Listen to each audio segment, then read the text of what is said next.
Okay. Okay. Be'ezus Hashem, today's daf is Daf Yud Ches. And we're going to begin from the bottom of the page of Daf Yud Zayin, Amud Beis, by the Tanu Rabbanan. Let's just make it large. So here we are. Just to recap our Mishnah, this is going to be a very straightforward Gemara.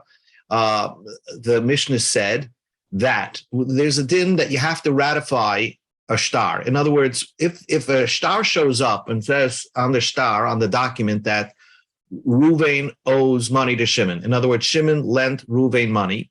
So Minat Torah, what's the problem? The document is signed. Ruvain has to pay up.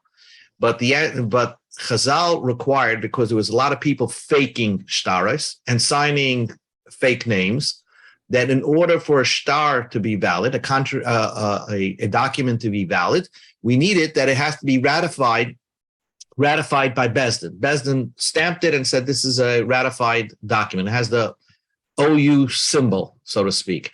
So how do they do that? Sometimes Bezdin can have another ratified document with the same signatures that was ratified. So when they compare the signatures, they can actually ratify the document by just comparing signatures of a previous ratified document.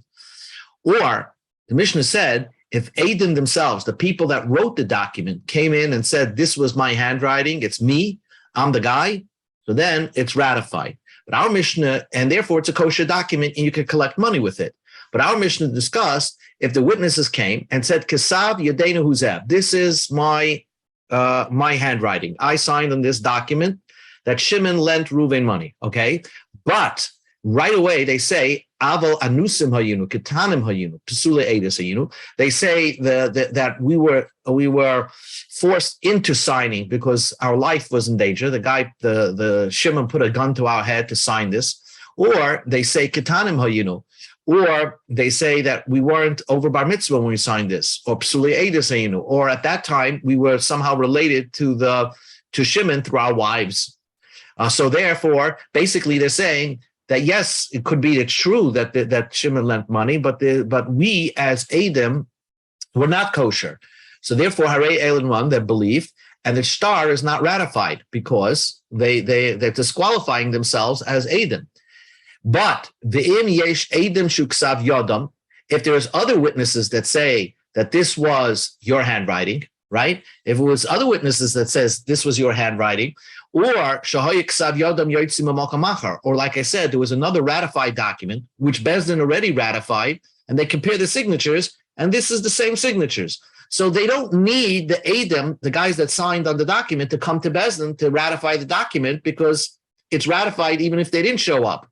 So once you ratify the document, the din is you can't change your testimony. The halacha is, it's a halacha that the Gemara discussed yesterday, that as soon as you say something in court, you can't change your mind. So as soon as you're ratified on the document, it's basically you're testifying through your handwriting that this loan took place and everything was kosher. So then we wouldn't trust you if you come back and say that, I was under bar mitzvah when I signed, because I didn't need you to ratify your signatures. So therefore, it's already a done ratified document, and you can't change your testimony. Therefore, Ein Namanim, they would not be believed if they said that. So now let us begin on the bottom of the page. Tanu Rabbanim, Yudzayin Beis. Ein Namanim lepoisloi. Rabbi Meir says that if we needed them to ratify the document, in other words, like the beginning of the Mishnah, when they came along and said, this is our handwriting, and we had no way of ratifying this signature, only through the witnesses themselves coming. So Rab Meir totally argues on a Mishnah. And he says that if they come and say, this is our signature, but we were ketanim, we were under bar mitzvah, or psula edis, so ein nemar lepaislam, we don't believe them to disqualify this document. Divrei Meir. The Chachamim say, Nemanu, like our Mishnah says, they're believed. We needed them to ratify the document, and now they're coming and saying, we were right away, they're saying we were disqualified to be Eidim. So the Gemara doesn't understand Rabbi Meir's opinion. Bishlama Rabbanan, it makes perfect sense what the Rabbanan is saying, Ki Tamayu. It's a perfect reason. Shahapeh she'asar hu hapeh shehitter. It's their mouth that that ratified the document or made the issue over here. So right away, in one statement, they can qualify their statement by saying we were pasula Adam. We were disqualified to be Adam. The mouth that prohibits is the same mouth that can permit. That's the expression. But basically, if you need this person to ratify the document, you have to believe him to say that he was disqualified aid when he signed his name. That's the reason of the Rabbanan that you do believe him. El Rab Meir my time. What's the reason according to Rab Meir? Why don't we believe him? We needed him. We needed him to ratify the document. We needed these two Eidim to say that's their signatures. So the Gemara says, Bishlama, it makes perfect sense that if the Eidim come and say, we signed the document, but Pesule Eidus, we were relatives, let's say we were not kosher Eidim, so then and understand why Reb Meir doesn't trust them. Because when they're saying Pesule Eidus, that they were relatives of Shimon, well, Shimon has a chazaka. He has a presumptive presumption that he will never have his relative sign on his document. So that's why we don't trust them when they say Psule Edis. We were related to Shimon or Reuben. Because Malva Gufa, the person that lent the money, Mi'ikara, from the very beginning when he writes the document, made it daik, he's very careful who he chooses to be his witnesses, and then has them sign. So he knew for a fact that they're probably not related. So we have their testimony against a chazaka, we don't trust them. If they would say, if the Edom says, yes, we signed the document, but ketanim, we were under bar mitzvah, name, we wouldn't believe them. Why? Because again, the same idea. Rabbi Shua Levi, to Shimon ben Lakish, Resh Lakish says, chazaka, we go to top of Yud Chesam and Aleph, Eina Edom choisman ala hashtar, elim came nasa begadol. Here, aid will never sign on a shtar unless he knows for sure he had a bar mitzvah. It could be that the Malva, I want to point out, could be the Malva himself could get confused because some people look so tall that they look over bar mitzvah and they could be 11 years old. So maybe the Malva wasn't careful who signed on the document. But if you're claiming that you were under bar mitzvah, we have a given presumption that normal people would not sign on a document knowing that they're under bar mitzvah. So therefore, they're not believed. It's such a strange argument that they're saying. We wouldn't believe them if they said that they were katanim. Ela anusin my tama. Why wouldn't we believe them? Why wouldn't we believe them if they say that we had a gun to our head? We were forced to sign the shtar. Perhaps the loan didn't happen. We were forced to sign this document as witnesses. Why not? Why wouldn't we believe them? And so what does Rabbi Meir say? We don't believe them. So the Gemara gives a fantastic teretz. Amar Rav Chisda says, Kesava Rab Meir holds that Eidim she'amru lahem chismu shekav al tehargu. If they tell witnesses, you better sign this document, otherwise, and don't get killed. And if you don't sign the document, we're going to kill you. So they have to allow themselves to be killed. Yehargu v'al yachtamu sheker. They should be killed, and they should not sign falsely. In other words, we're familiar with you giving up your life for the three cardinal sins of Avodah Zarah, Gilui Arayos, and Shvichas Damim. But now the Gemara says, Rab Meir is saying that they were supposed to give up their life and not sign on this document. And by saying that they signed on the document knowing it was false, they're actually making themselves into wicked people. And we learned yesterday that we don't trust a person when he says about himself that he's a wicked person, that he did something evil. Because Adam Korev Eitzalafme, you're like a relative to saying testimony about yourself. Therefore, we don't trust you. So therefore, by them saying that we signed on this star, although our life was in danger and we did not give up our life, but rather we signed on the document, and by derivation, according to the way Rav Chisda learned Rab Meir, they're making themselves into Rashoyim, evil people. You're making yourself into an evil person? We don't trust you. Amalei Rava says, how could that be? We have only three Averis you're supposed to give up your life. They're not evil people. If these people would have came to us and asked the question, should they sign on the document knowing that they're signing falsely to save their life? Amrina lahu, we would tell them, Zil chasoimu, go sign on the document, don't get yourself killed. The Amamar, because the only mitzvahs you have to give up your life for, there's no mitzvah that stands in the way of saving your life, except that if they ask you to serve an idol, you have to give up your life. Begili arayos, do adultery, ushlichas damin, or to kill somebody, bavad. Only those three, but others, you could give up your life. So by Rav said, they're not making them into Rashayim by saying that we signed falsely. They're not a Russia for signing falsely. In fact, they're doing the proper thing by not giving up their life and signing falsely. So again, back to square one. Why is the Rameya say we don't believe them when they say anusim hayunu? So the Gemara says, Allah says the Gemara, Tamad Rameya. The reason of Rameya is Kidarav Huna Amarav. Because what is the premise that you want to believe somebody is because you needed these witnesses to say, hey, it's my signature. Now believe me and tell me that you wouldn't know it's a kosher, a ratified document unless I told you it's my signature. So now believe the Eidim when they tell you that they signed falsely because to save their life.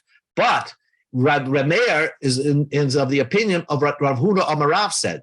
That means here we didn't even need them to tell me that it's their signatures. We didn't need them to ratify the document. The Amar Rav Huna Amarav, if the borrower agrees that this document was written, then you don't need to ratify and have the witnesses verify their signatures. We don't need them. The borrower himself agreed to that. So since we're talking about a case where the borrower himself said that the document is true, we didn't need the Eidim to say that it's their signatures. So therefore, we don't trust them when they say that we were forced, because again, with the rule, Kivan Shehigit, once they said their testimony, they can't change their mind. When they signed in the document, it's almost as if they're saying that this was a kosher loan and nothing was wrong with it.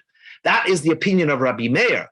But Rabbanan hold the opposite. Rabbanan hold that even if the borrower agreed that the shtar was written, you still need to ratify the shtar. So the only way it's ratified is only through the Eidim, and that's why we would believe them if they say that we were disqualified as Eidim. That's the machlokes between Rab Meir and the Chachamim. Now, once we touched on the point about if you need to ratify a shtar, the Gemara brings it up again. Gufa, we just learned above. Amar Rav Huna Amar Rav, or Huna said in the name of Rav, if someone agrees that the shtar was written, you don't need to ratify, because the loiva himself, the borrower himself, said it's a good shtar. So that's what Rav Huna Amar Rav. Now, if you think about it, basically Rav Huna Amar Rav is paskening like Rabbi Meir. So, but he says it over as if he came up with this concept. So the Gamalei Rav Nachman says, Genuve Gnave Lomalach, why do you have to steal this idea? In other words, obviously, you're not the source of this idea. Rabbi Meir is the source of the idea.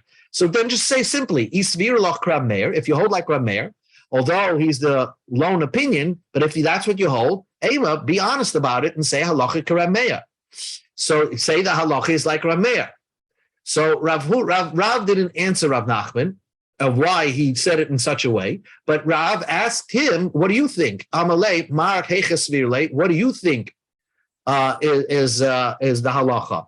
Amalei, so Rav Nachman said, I paskin like the Rabbanan, because ki asel kamal dine, when they come to me for a case, and the borrower admits that this document was written, Aminan lahu, I tell them, zil kai mishtaraichi, go ratify the document, go somewhere else and get a stamp for this document, even though you agree, Loiva, that it's written shtar.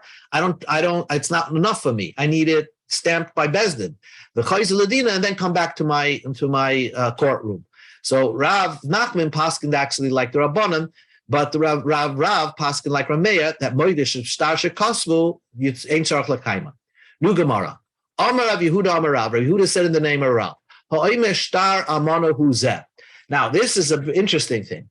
He says that the Edom. Now, somebody said it's Shtar Amana. What is a Shtar Amana? He says Malva brings, the lender brings the document that Reuven owes him money. Shimon brings this document that Reuven owes him money. And Rav Yehuda Amar Rav said, if somebody says, yes, the shtar was written, the document is true, but the loan never happened. So why was the loan written?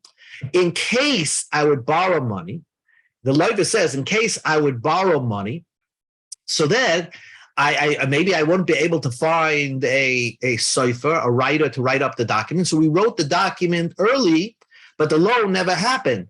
And we were waiting for him to make the loan, but he never made the loan. So that's why it was called a document. Amana means trust. I trusted the Malva that he's not going to pull the document out and start making a claim against me because he didn't make the loan yet. And I trusted him to have this document in case I needed to borrow money. We don't have to look for somebody to write up the document. The contract is written. So if the person said that, Ein Enema, we don't believe him. So simply mean that we wouldn't trust the borrower if he came with such a claim. So the Gemara says like this: the Kalmaman, who is saying this claim? If the borrower is saying this claim that it's a shtar amana, it's a document of trust, no loan ever happened. Pshita, of course we wouldn't believe the borrower. Kol Kamine, does he have the right to say such a thing? Because that's an illegal document.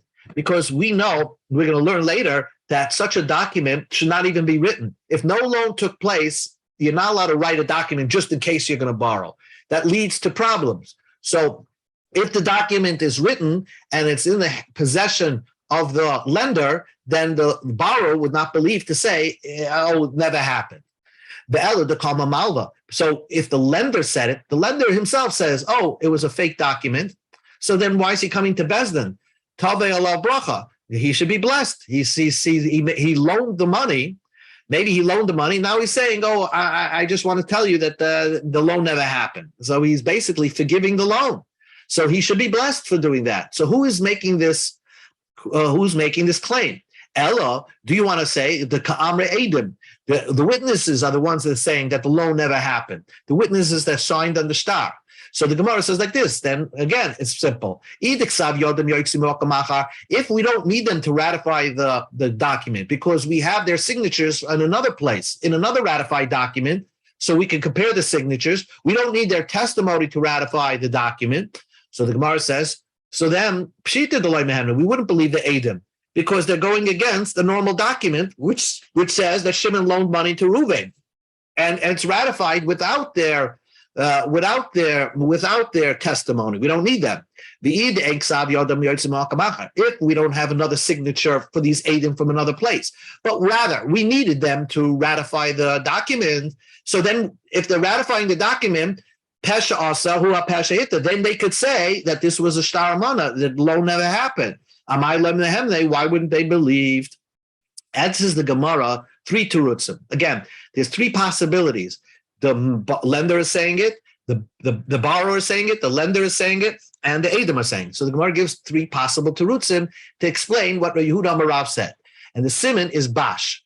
The first one is Rava, and the second one that's going to answer is Abaye, and the third one is Rav Ashi. So let's read it inside. Amar Rava. Rava said, really, it's the Ka'ama Loiva. The lender is the borrower is saying that this was a fake document.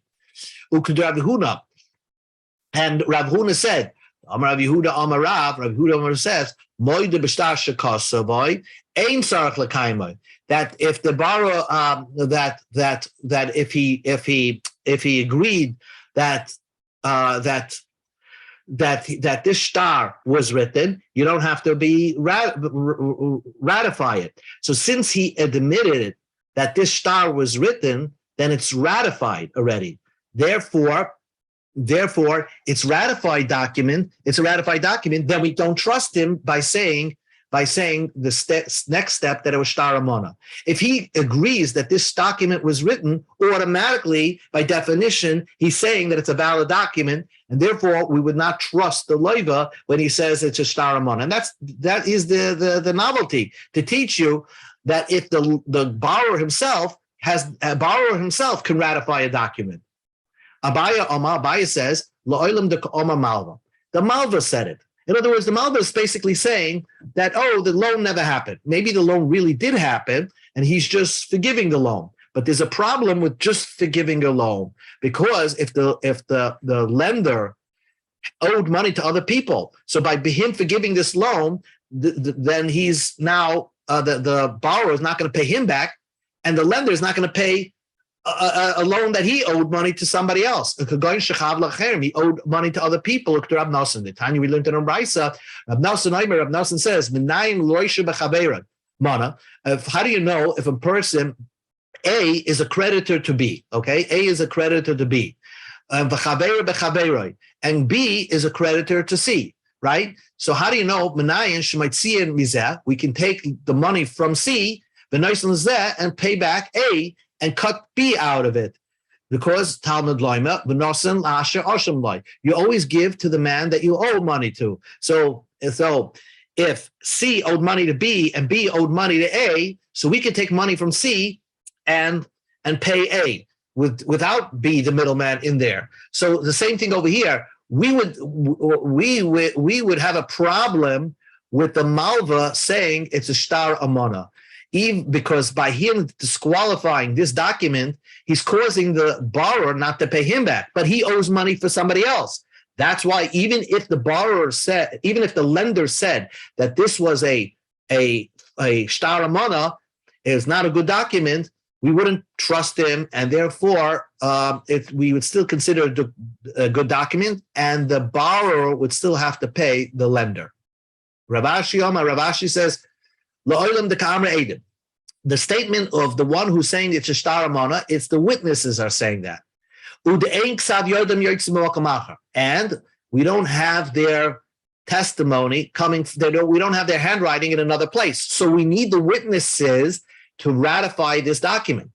Oh, so the Gemara asks, and your question was, then if that's the case, why wouldn't they believe? They're saying something, they're saying we wrote the document, it's our signatures, but the document is a fake document. Well, there's a problem. By saying that it's a fake document, they're saying that the lender has a fake document in his house, and that's a terrible thing to have. Rav Kahana, the Rav Kahana said, also it's not permitted for a person to have a fake trust document in his house. Mishum Shenema, Pasuk says, Al Tishkem Ba'alecha Avla. Don't reside in your home or your tent something that is corruption. Don't keep corruption in your house. Having a document of that somebody owes you money and the loan never occurred, that's keeping corruption in your house, and therefore, basically, that's the reason why these Edom are not believed, because by saying a testimony, they're basically saying that the Malva is doing something terrible by holding this document, and we wouldn't trust them for that. And we go to Chidches Amud Beis. Rav Sheshes said in the name of Rabbi Idi, and the son of Rabbi Idi said, Shma mina b'tekahana.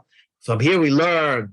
From Kahana we learned, Eidim Shamar, if the witnesses say, Amana Hoya Devarenu, we saying that this document was a trust document, Ein Amana, they wouldn't believe. My Tamla, Kivan the Avlahu, because since it's corruption, the Avlo Echasme, they wouldn't sign on the corruption. So it's more than just that the Malva, the lender, would hold on to a document, but by saying you signed on a document on a loan that never happened, you're basically saying that you're a Russia.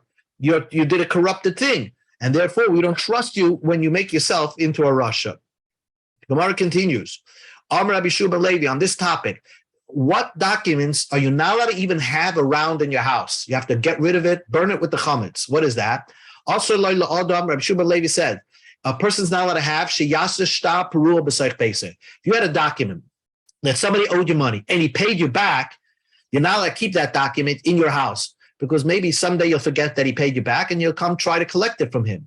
Mishum Shenema, the pasuk says, Al Tishkan b'ayalecha avla. Don't let any corruption reside in your home. But Mara'ava Amri, in Eretz Yisrael, they said in the name of Shmei the Rav Amri, they said, Im Ovem biyadcha harchikeu. If you have iniquity in your hand, distance it. Zeh shtar amona ushtar pasim. This is, you're not allowed to have that in your home, in your hand, in your possessions, which is shtar amona, which we discussed. Ushtar pasim, another type of fake document. What type of fake document? A document that says so-and-so owes you money, but the guy made this document saying that the guy said that you owe him money. And the reason why you're holding this document is because you want to look like a rich person. The guy wants to get a loan from the bank, right? So he wants to look like people owe him money so he can get a loan from the bank. So he has his friend write up a document that your friend owes you money. And you show that to the bank, and the bank gives you the loan, thinking that you're a rich guy. People owe you money. That's called a shtar pasim, a fake shtar like that, a fake document. A person's not allowed to have that in his home, let alone collect with it, of course, but just to have it in your home.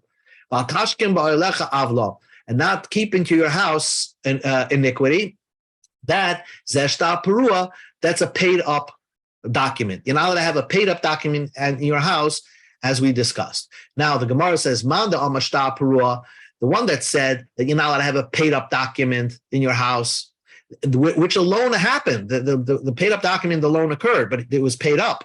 So now you have to get rid of the document that he owes you money. Certainly a document of a loan that never happened, you certainly are not allowed to carry that. But the opinion that says only a shtar amana you're not allowed to have in your house, a shtar amana means a document that the loan never occurred, only that you're not allowed to have in your house. Aval shtar perua loy, but a paid up document, maybe there's not a problem for keeping it in your house. Why would a person keep a paid up document in your house? The answer is because the guy who you lent the money paid you his loan back, but he didn't pay for the services of the cipher, the commission to the writer of the shtar. And therefore, the writer of the document didn't get paid. That's why you're holding on to the shtar. You're holding back to ripping up the document because you want the cipher to get paid. And in that case, you're permitted to hold on to the paid document until the lender pays his share of the expenses of writing the document. The Gemara continues, Itma, we learn, Sefer she'eina muga. If you have a Sefer Torah that's not corrected, Amar Rab Ami, so therefore people can make a mistake with it. You have a Sefer Torah that has words missing or it's spelled wrong or things like that.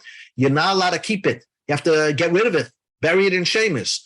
Rabami says, Ad for 30 days, you have a grace period to keep it in your house. But then afterwards, also you're not allowed to keep in your house. Don't keep something that could cause corruption. If you have a Sefer Torah that has misspellings and things missing, so then you'll learn from the Sefer Torah and you may come to make mistakes or corrupted mistakes. Therefore, you have to get rid of it and put it in shemus, but you have a grace period of 30 days. Obviously, in a shul, we have a longer grace period, and we make a siman around these Sefer Torahs that have a puzzle, and we put a gartel around it, so it doesn't really apply. But if you have a Sefer Torah in your house and somebody found a mistake in it, you have 30 days to correct it. Otherwise, according to this Gemara, you must get rid of that Sefer Torah. The Gemara continues, and we'll just stop with another 3 minutes here. The Gemara just continues. Rab Nachman said, Eidim she'amru amana hayadver. If the Eidim witnesses says that this loan never happened, it was a trust document, they're not believed, as we've discussed. But Maidah hayadver, if they say that the loan happened, but the loan happened or the sale happened, let's call it a sale, and they say that the person that made the sale, so the document is true, but the guy who's making the sale pointed out to us, Adam, that he's being forced into this, that he's signing away his selling his field because he's afraid of his life. So if they say that, they're not believed. But if they say the loan never occurred, then of course they're not believed. But if they say that the Adam say that the seller was forced into this, he notified us secretly, but while we were signing this document, that he's forced into the sale, then we would trust the witnesses, and actually we would disqualify this whole sale. My timer, the reason is high nitili kased. The high lo nitili kased. A shtar amana, they had no right to sign on. But this document, they did have a right to sign on, because basically they're saying that the sale actually occurred, but they're just adding something more to it by saying that even though the sale occurred, but the seller notified us while we're signing on this true event that he was forced into the sale, and he was forced into with a life threat. So therefore, the Edom had a right to sign on it, and therefore they're not making themselves into Rishoyim, and therefore when they say Maidah Haya Devarenu, we would trust them. So the Gemara asks one question. Rav Nachman. Rav asked the question from Nachman. Tanai Haya Devarenu. Let's say there's a sale. A document says that Reuven sold his field. Shimon sold his field to Reuven. Okay, Shimon sold his field to Reuven, but the Edom say that there was a condition that Reuven was supposed to meet, and that was not met.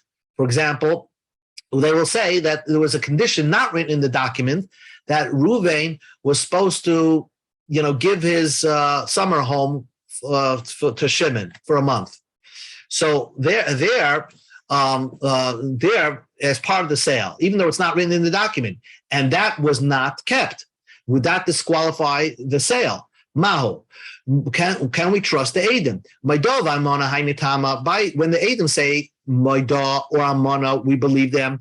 We have a problem believing them because basically they're saying the sale was invalid or the document was invalid. V'hainami, by saying a condition was not met, that's not written in the shtar, but there was a condition there that was not met, they're uprooting the document. The document does not mention the condition. So basically, if verbally the Edom now say, hey, there was a condition and that's not written in the shtar that was not met, so we wouldn't believe them because they're uprooting the document. But perhaps the condition, a condition is something unrelated to the document, because basically they're saying the document is true, it's 100% true. I'm not saying that the loan never occurred or the sale never occurred. But what I am saying is that there was a verbal condition that was not met over here. So would we believe the Edom if they said? So this was Rav's question to Rav Nachman. Amalei, so Rav Nachman said, Ki also the Kamal Ladina, if something like this would come to my bezdin, I would say, Zilu Kaima Tanaichel v'chois Ladino. I would say I would trust that there was a condition not written in the document, and I would require the buyer to keep the condition and to make good on that condition, even though he denies it, but make good on that condition. Otherwise, I would disqualify the sale. And then v'chois Ladino, then come back to the Bezdin. What happens? One final question.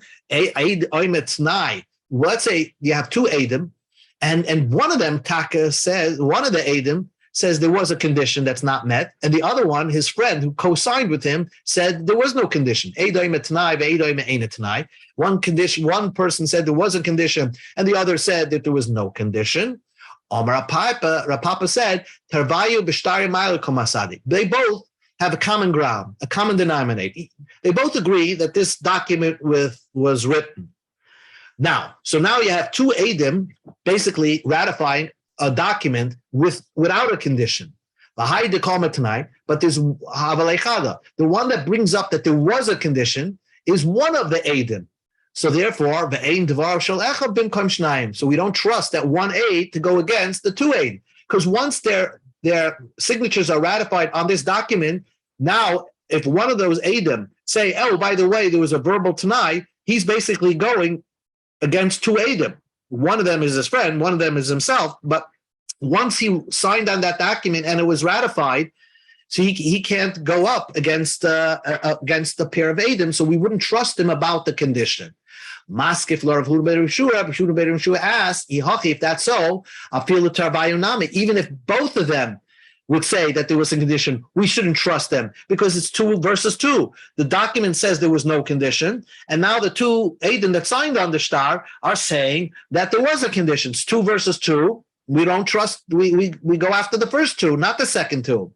Ella Amrinim, because when there's two Edom saying that there was a condition, they're trying to say that when we signed on the document, basically we signed because we knew that there was a condition that was supposed to be met. That's not written in the document.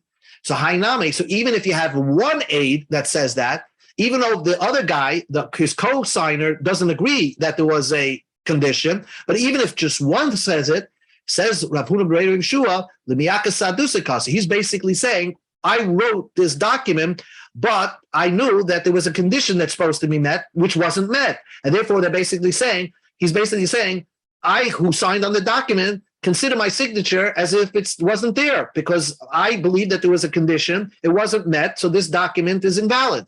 So we should trust this one Eidim. So the Rav Huna B'Rei Yeshua says, even if one person says there was a condition, we would believe him. Hilchas the halacha is Rav Huna B'Rei Yeshua, that according to Rav Huna, like what Rav Huna B'Rei Yeshua says, that even if one aid says that on this document there was a verbal condition that was not met, and therefore the document is invalid, we would trust them. And so ends Daf Yud Tes.